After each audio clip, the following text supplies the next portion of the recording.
नमस्कार, SRB news देख रहे हैं आप। मैं हूं देवेंद्र कुशवाहा। उत्तर प्रदेश में कोरोना अपनी रफ्तार पे है और चुनाव प्रचार भी लगभग चल ही रहे हैं।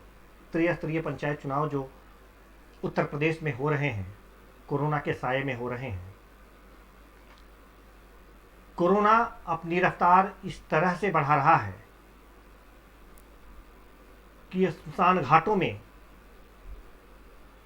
घाटों पर शवों के दाह संस्कार के लिए स्थान नहीं मिल पा रहा है। कतारें लग रही हैं कि मेरे शव की बारी कब आएगी। स्थिति बहुत ही भयानक है। स्थितियां और परिस्थितियां बिल्कुल ही बदलती जा रही हैं। आरोप और प्रत्यारोपों का दौर भी जारी है। विपक्ष सरकार पर आरोप लगा रहा है कि चुनाव के लिए लोगों के जन स्वास्थ्य के साथ सरकार खिलवाड़ कर रही है। आरोप लग रहे हैं कि कोरोना की रोकथाम के लिए सरकार कुछ नहीं कर पा रही। स्थितियों और परिस्थितियों के वशीभूत होकर सरकार कोरोना गाइडलाइन का पालन कराने के लिए तत्पर है। लोगों पर सख्ती बरत रही है। यह देख रही है, यह विचार कर रही है कि किस तरह से कोरोना की गाइडलाइन को पालन कराया जाए। इसी को देखते हुए उत्तर प्रदेश की सरकार ने एक निर्णय लिया है कि बार बार कहने के बाद भी, प्रचार होने के बाद भी, स्थितियों को सामान्य करने के बाद भी, निवेदन करने के बाद भी, प्रचार माध्यमों के साथ संदेश भेजने के बाद भी लोग कोरोना गाइडलाइन का पालन नहीं कर रहे हैं। इसलिए आज वह सख्ती दिखा रही है। सख्ती किस लिए? सख्ती इसलिए कि आप अपने स्वास्थ्य का ध्यान रखें, आप कोरोना से संक्रमित ना हो, बीमारी से आप बचें। इसलिए कोरोना गाइडलाइन का पालन कराने के लिए वह तत्पर रही है और सभी स्थितियों और परिस्थितियों को अपने वश में करने की कोशिश कर रही है। उत्तर प्रदेश की सरकार ने यह निर्णय किया है कि जो भी कोरोना गाइडलाइन का पालन नहीं करेगा, जिसके मुंह पर मास्क नहीं दिखाई देगा, उसे चालान काटा जाएगा और 1000 रुपए का चालान होगा। अगर दूसरी बार वह पकड़ा जाता है तो स्थितियां ये होंगी कि उससे 10,000 रुपए का चालान भरा जाएगा। एक तरह से यह सख्ती जन स्वास्थ्य के लिए अच्छी है, देखने के लिए अच्छी है।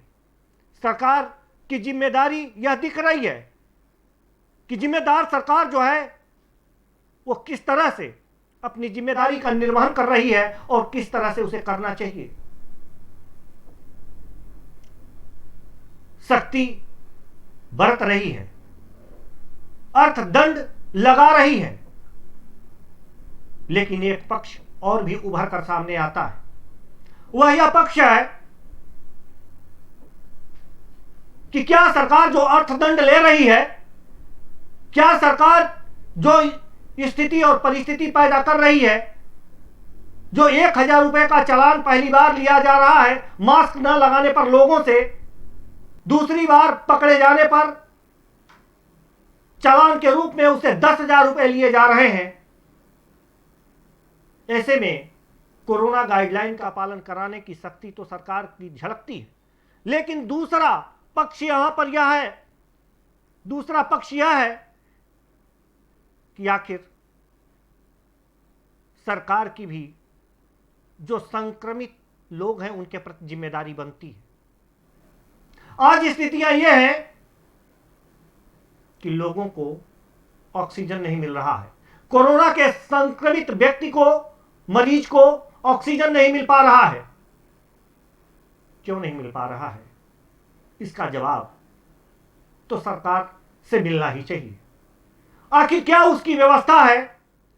एक तरफ वह लोगों पर सख्ती कर रही है और दूसरी तरफ जो कोरोना से संक्रमित हैं उनके उपचार के लिए उन्हें ऑक्सीजन नहीं मिल पा रहा है, उन्हें बेड नहीं मिल पा रहे हैं।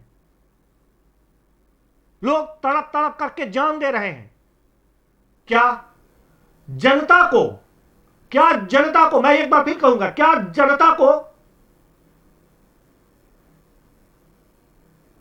यह इस स्थिति में सरकार पर मुकदमा नहीं करने चाहिए कि मेरे मरीज को आप संसाधन उपलब्ध नहीं करवा पा रहे हैं,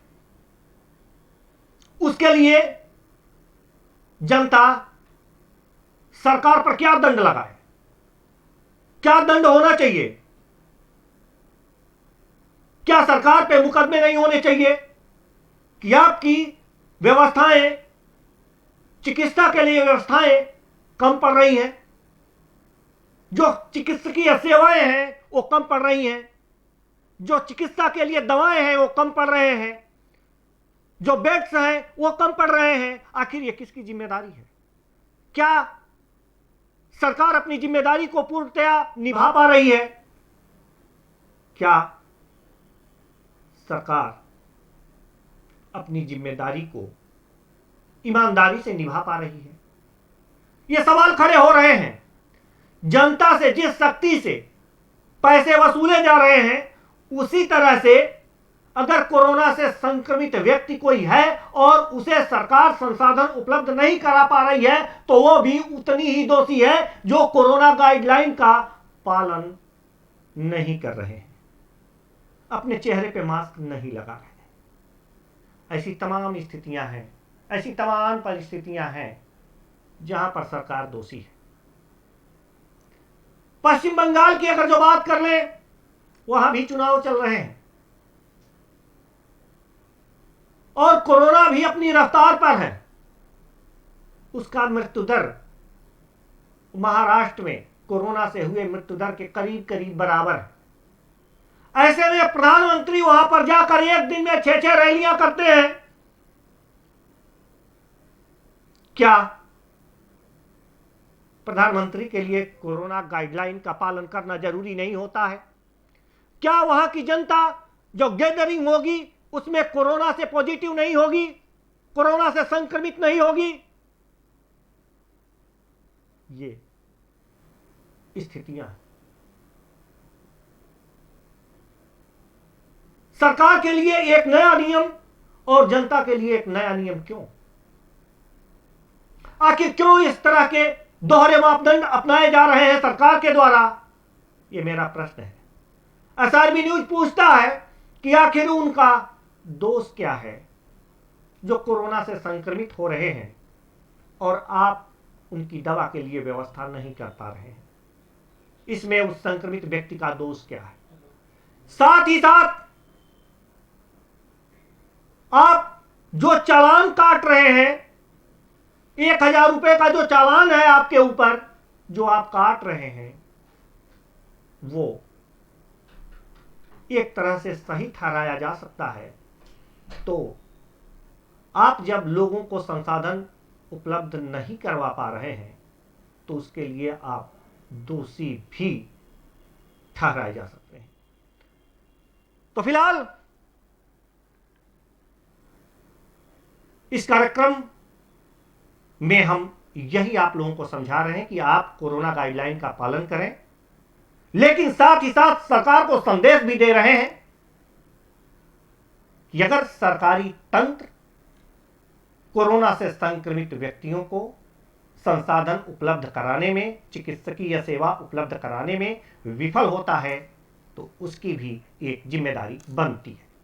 तो फिलहाल इस कार्यक्रम में इतना ही। मुझे दीजिए इजाजत। नमस्कार।